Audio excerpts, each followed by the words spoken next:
আপুনি এই কংগ্ৰেছৰ পৰা অহা গোটেই কেণ্ডিডেট কেইজন জুবিন গাৰ্গৰ সমাধিৰ বাদে এওঁলোক ক'ত গ'ল মোক কওকচোন। আজিতো মই আপোনালোকক কওঁ আটাইতকৈ ডাঙৰ অভিশাপ যদি কংগ্ৰেছৰ লাগিব জুবিনৰ পৰা লাগিব। আজি ইলেকশ্যনৰ পুলিং বুথতো জুবিনৰ ফটোখন লগাই ৰাখিছে। আজি মেক্সিমাম কংগ্ৰেছৰ পুলিং বুথত জুবিনৰ ফটোখন লগাই ৰাখিছে। মানে ইমান যিটো তললৈকে গ'ল, মই ভাবোঁ যে যদি আমি ভাবাৰ দৰে বিজয় হয়, জুবিনৰ আত্মাৰ অভিশাপো তাত জড়িত হৈ থাকিব।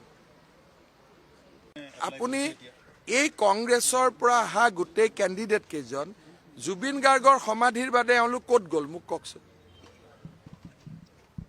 আজিতো মই আপোনালোকক কওঁ আটাইতকৈ ডাঙৰ অভিশাপ যদি কংগ্ৰেছৰ লাগিব জুবিনৰ পৰা লাগিব। আজি ইলেকশ্যনৰ পুলিং বুথতো জুবিনৰ ফটোখন লগাই ৰাখিছে। আজি মেক্সিমাম কংগ্ৰেছৰ পুলিং বুথত জুবিনৰ ফটোখন লগাই ৰাখিছে। মানে ইমান যিটো তললৈকে গ'ল, মই ভাবোঁ যে যদি আমি ভাবাৰ দৰে বিজয় হয়, জুবিনৰ আত্মাৰ অভিশাপো তাত জড়িত হৈ থাকিব।